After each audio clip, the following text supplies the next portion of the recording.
کسی بھائی نے سوال کیا ہے انڈیا سے، یہ پوچھ رہے ہیں کہ سورۃ فاتح کے بعد اتنی زیادہ صورتیں نہیں آتی، تو کون سی سورۃ فاتحہ کے بعد پڑھ سکتے ہیں؟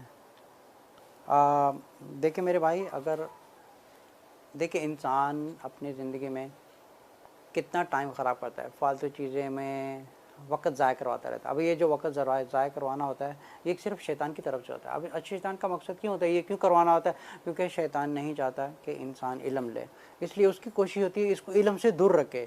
اس لیے رسول اللہ صلی اللہ علیہ وسلم نے فرمایا تھا ہر مسلمان پر یہ فرض ہے کہ وہ علم حاصل کرے۔ اب سمجھیں کہ اگر ہم 5 منٹ کسی دوست کے ساتھ بیٹھے ہیں یا کسی کے ساتھ کچھ فالتو کام کریں جس کا کچھ مقصد نہیں ہے، نہ وہ آخرت میں کام آنے والا ہے، نہ وہ ہماری قبر میں کام آنے والا ہے، کسی چیز میں کام آنے والا نہیں، ہم نے 5 منٹ برباد کر دیے۔ اگر 5 منٹ میں ہم لوگ قرآن پڑھ لیں، اللہ کے کلام کو سمجھیں، ایک سورت یاد کر لیں، 5 منٹ میں ایک چھوٹی سی سورت یاد ہو جاتی ہے، 10 منٹ میں ایک سورت یاد ہو جاتی ہے۔ تو اس طرح کرتے کرتے کرتے انسان ایک چھوٹی سورت سے لے کے بڑی صورتیں بھی حفظ کر سکتا ہے۔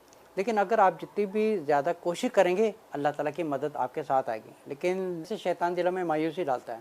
انسان اگر چاہے تو کوشش سے کچھ بھی کر سکتا ہے، لیکن انسان نفس کی بات سنتا ہے۔ اب نفس کیا کہتا ہے؟ اگر ہم سورہ یوسف کی آیت نمبر کو 53 میں پڑھتے ہیں تو اللہ تعالیٰ فرماتے ہیں وَمَا أَبَرَئَ النَّفْسِ إِنَّ النَّفْسَ لَأَمَّارَةٌ بِالسُّوءِ۔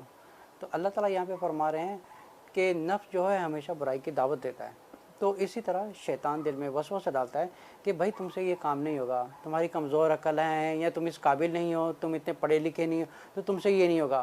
اب جیسے میں خود کی اپنی مثال لیتا ہوں، جیسے میں نے کسی چیز کے بارے میں قرآن میں سے کچھ میمورائز کرنا تھا، تو میں نے دیکھا کہ میں پہلے یہی سوچتا رہتا تھا کہ یہ مجھ سے نہیں ہوگا، لیکن ایک دن میں نے دل میں ٹھان لیا، پھر میں نے اللہ سے دعا کی رب زدنی علما، رب زدنی علما، رب زدنی علما، ربی اشرح لی صدری، ربی اشرح لی صدری، ربی اشرح لی۔ تو اللہ تعالیٰ سے مانگتا گیا، پھر میں نے اس چیز کو ایک پڑھنا شروع کر دیا۔ جب میں نے اس کو پڑھتا گیا، ایک صرف اللہ کی مدد سے وہ چیز حاصل ہو گئی جس چیز کی وجہ سے میرے دل میں ایک شیطان مایوسی ڈلی ہوئی تھی۔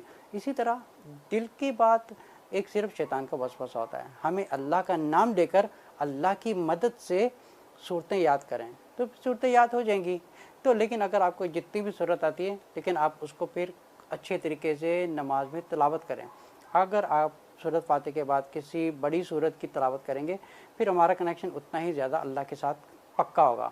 تو ہم لوگ اگر جلدی سے ہر وقت ایک ہی چیز پڑھتے رہتے قل هو اللہ احد اللہ قل هو اللہ احد، تو پڑھتے ایک ایسی چیز ہے کہ جو کم سے کم 2-3 سیکنڈ میں لوگ ختم کر دیتے ہیں، 2-3 سیکنڈ میں پڑھ کے پھر رکوع میں چلے جاتے ہیں۔ تو اچھی بات ہے کہ ہم لوگ زیادہ سے زیادہ صورتوں کو پڑھیں اور اس کو اچھے طریقے سے تلاوت کریں، کیونکہ جب ہم اللہ اکبر کر کے نماز شروع کرتے ہیں تو اس کا مطلب ہوتا ہے کہ ہم نے ہر چیز سے ڈسکنیکٹ ہو کر ہم صرف ایک اللہ کی طرف رجوع کر رہے ہیں اور اللہ سے باتیں کر رہے ہیں۔